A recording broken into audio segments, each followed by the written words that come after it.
हम लोगों पर जब संकट आता है तो भगवान को पुकारते हैं, लेकिन जब भगवान पर संकट आया तो उन्होंने हनुमान को पुकारा। राम जी ने ही हनुमान जी से कहा कोई बूटी ला सकता है? हनुमान जी बोले आप आज्ञा करो, हम ला सकते हैं, पर आपके बल पर। एक बात समझो, हनुमान जी का काम क्या है?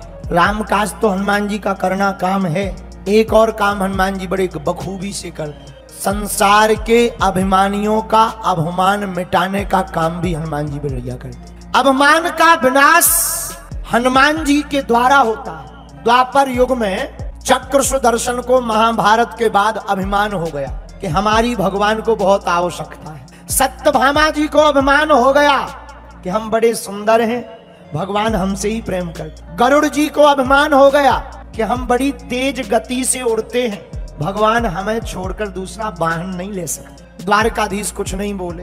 हनुमान जी वेंकटाचल पर्वत, एक जगह वर्णन आया कदली वन में रहते थे। भगवान ने खबर दी, गरुड़ जी को भेजा, जाओ हनुमान जी से हमें कुछ बात करनी है, लेकर आओ।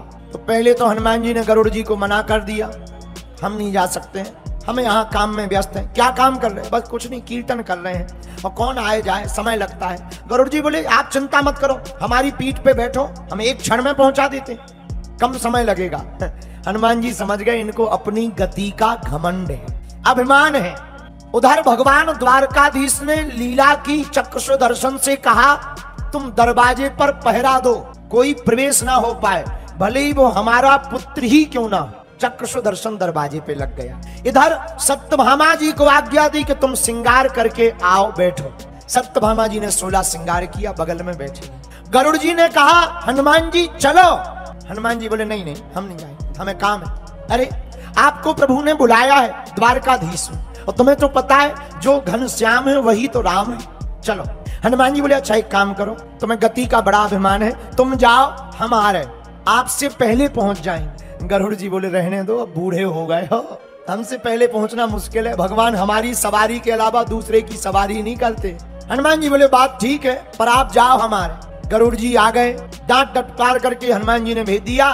गरुड़ जी आ नहीं पाए और हनुमान जी उसके पहले ही द्वारकाधीश के चरणों में बैठ गए। अच्छा, हनुमान जी इतनी गति से चलते कैसे हैं? एक जगह वर्णन आया सुंदरकांड। हनुमान जी अमोघ के बाण की गति की तरह द्वारका पहुंच गए। दरवाजे पर चक्र सुदर्शन लगा था, हम नहीं जाने देंगे। हनुमान जी बोले तुम्हारे जैसे हम चबा के खा गए। हनुमान जी ने मुंह में बगल में लिया चक्र सुदर्शन जो घूम रहा था, लिया और बगल में रख लिया। चक्र सुदर्शन बोला हमें मुंह में मत रखो, काट देंगे, फट जाएगा गाल, मुंह फट जाएगा, आंतें बाहर निकल आएंगी, खून बह जाएगा। हनुमान जी बोले तुम अपने प्राण बचाओ, ऑक्सीजन नहीं जाएगी भीतर। मुंह में रख लिया, अंदर आए, प्रभु को प्रणाम किया, और जैसे ही प्रणाम किया तो धीरे से कहा सरकार आपके बगल में ये दासी कौन बैठी? सत्यभामा जी को गुस्सा आ गई, हमको दासी कहते हैं। हनुमान जी बोले आपके बगल में तो हमारी श्री सीता जी श्री किशोरी जी बड़ी प्यारी लगती हैं। इधर गरुड़ जी बड़ी देर से वापस आए, तब हनुमान जी चरण दबा रहे थे। गरुड़ जी ने हनुमान जी को देखा, सो बोले गरुड़ जी बोले तुम कब आए? गरुड़ जी से हनुमान जी बोले तुम बताओ तुम कब आए? गरुड़ जी बोले हम तो अभी अभी आए, पर आपको तो हमें लग रहा हो जैसे चाय पानी नाश्ता होगा हुए। हनुमान जी बोले सही पर खा, हम तो बिल्कुल फ्री होके बैठे हैं, चरण दबा रहे हैं प्रभु के। गरुड़ जी बोले इतनी तेज गति? हनुमान जी बोले हम तो और पहले भी आ जाते, बीच में थोड़ा सा चक्र सुदर्शन ये लो निकाल के धर दिया, ये भाई साहब ने 1-2 मिनट खा लिए, नहीं तो और पहले ही आ जाते। गरुड़ जी बोले ये क्या है? हनुमान जी बोले गौर से देखो चक्र सुदर्शन। चक्र सुदर्शन से पूछा कि तुम्हारी ये दुर्गति क्यों हुई?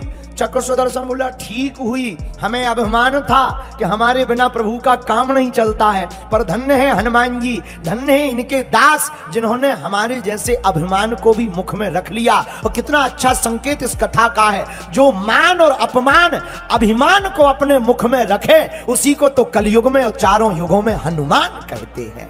इसलिए हनुमान जी क्या करते? राम काज भी करते। तो एक काम राम काज, हनुमान जी दूसरा काम क्या करते? अभिमान का भोजन करते, भक्त को जगाते हैं। राम जी जब समुद्र के किनारे पहुंच गए तो राम नाम नल नील ने पत्थरों पर लिख करके तैरा दिए। जब समुद्र में पानी पर पुल बनने लगा, पत्थर तैरने लगे, तो ब्रेकिंग न्यूज लंका में पहुंची। तो रावण की टीवी में चला कि वो दोनों राजकुमार बड़े खतरनाक हैं, ऐसा मंत्र जानते हैं कि वो पानी में भी पत्थर तैरा देते। तो रावण की जितनी सेना थी, पूरे राक्षस अपने बीवी बच्चों को लेकर रावण के पास आया। तो रावण ने कहा कि तुम ये सेना पूरी क्यों आई है, क्या काम है? तो सेना बोली, हुजूर जब वो पानी में पत्थर तैरा सकत और धोखे से अगर वो लंका आ गए तो वो तो आग भी बरसा सकत, और उनको एक बंदर आओ तो सबको घर के अंदर कर दो। उनका एक बंदर सबको घर के अंदर कर गया और कई हजार बंदर आ गए, तो घर के अंदर तो ठीक है, कोनो अंदर नहीं बच पाए। तो रावण ने बोला, एक बात बताओ, तुम करोगे क्या? सेना बोली, कुछ नहीं, पार्टी बदल रहे हैं। बोले पार्टी बदल रहे हैं? रावण बोले, कौन सी पार्टी? बोले, अब जा वाला इस्तीफा ले, अब तो हम इस तरफ जा रहे हैं। कहाँ? बोले राम जी की तरफ। रावण को लगा कि अगर इन्होंने पार्टी बदल ली तो फिर ये मरेंगे नहीं, इनका उद्धार नहीं होगा। तो रावण तो बड़ा बुद्धिमान था। रावण ने कहा, चुप रहो, केवल वही बार पानी में पत्थर तैरा के नहीं जानते, हम भी पानी में पत्थर तैरा के जानते हैं। जनता बोली, हम ऐसे नहीं मानेंगे, ऐसे तो तुम पहले भी कहते थे कि पानी वरुण देवता हमारा सेवादार है, वायु देवता ये करता वो करता। जब वो बंदर आया था तब एक नहीं चली तुम्हारी, करके बताओ तब मानेंगे, नहीं तो आज ही इस्तीफा लो। रावण बोले, कल मिलो समुद्र के किनारे। पूरा लंका तैयार हुआ कल के लिए कि कल चमत्कार दिखाया जाएगा, और आदमी का तमाशा देखने का बड़ा शौक रहता है। दूसरे दिन छोटे छोटे बच्चे, छोटे छोटे राक्षस, एकदम बड़े बड़े दांत निकले, बड़ी बड़ी राक्षसनियां बिना चूड़ी पहने, धोती पहने, काली काली चली जा रही। बड़े बड़े राक्षस चले जा रहे, उनसे लगे हिडम्बा जैसे, भारी भारी शरीर। समुद्र के किनारे पूरी लंका की सेना आ गई। रावण आया, रावण ने कहा कि बताओ क्या करना है? सेना बोली, कुछ नहीं करना, जैसे उनने पत्थर तैराए तुम तैरा दो तो समझ ले भी मुकाबला बराबरी। रावण बोले, लाओ पत्थर। सेना ने आपस में बातें की कि राम जी ने कितने किलो का पत्थर तैराया? किसी ने कहा 50 किलो का। तो एक राक्षस बोला, वो 50 किलो का तैरा सकते तो अपन 500 केजी का ले चलो, शेर को सवा शेर होना चाहिए। तो राक्षस है, जिसका राजा मूर्ख को प्रजा तो और पहले मूर्ख। बड़े बड़े पत्थर लेकर के राक्षस गए। रावण को पसीना आ गया। रावण सोचने लगा, छोटा मोटा पत्थर होता तो ट्रिक करके तैरा देते, 20 हाथ है, एक नीचे से पानी में डाल लेते, लेकिन अब करें क्या? पानी में पत्थर तैराने की बारी आई। रावण ने जितने मंत्र जानता था सब मंत्र देवी निकुंभला देवी से लेकर के सब देवी का पूजन किया। जैसे ही पानी में पत्थर छोड़ा वो डूब गया। सेना बोली, लोगों चमत्कार निकल आया। रावण को पसीना आ गया, सेना गाली बकने लगी, लेकिन रावण से रहा नहीं गया। रावण ने अपने 10 सिर पानी में डाले, पता नहीं ये क्या बुदबुदाया, पानी में तैरता हुआ पत्थर ऊपर आ गया। सेना ताली बजाने लगी, जय लंकेश, जय रावण, जय लंकेश, लंकापति रावण की जय बोलने लगी। सेना एक दूसरे को गले लगाने लगी। बोले, अगर वो राजकुमार चमत्कारी है, लंका के राजा रावण भी चमत्कारी है। रावण पिछलाता हुआ और सबको धक्के देता हुआ घर आया।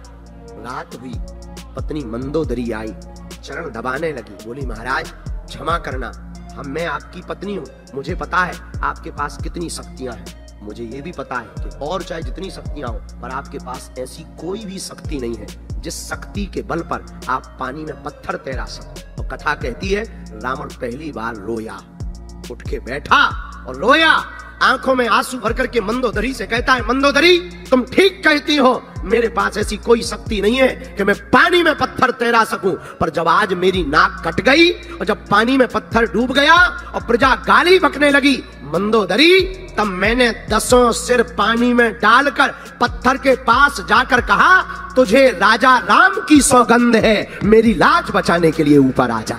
हम उस चरित्र से आते हैं, उस सनातन से आते हैं, उस राम के वंशज हैं जिनके नाम से दुश्मन भी अपना काम निकाल लेते हैं। इसलिए हम तुमसे प्रार्थना करना चाह रहे हैं, अपने आप पर गर्व करो, इतराओ, अपने सनातन के गौरव को पुनः दोहराओ, अपनी मातृभूमि की आन बान शान के लिए पुनः घर से बाहर निकल कर आओ, लेकिन अपने बच्चों को सबसे पहले पढ़ाओ।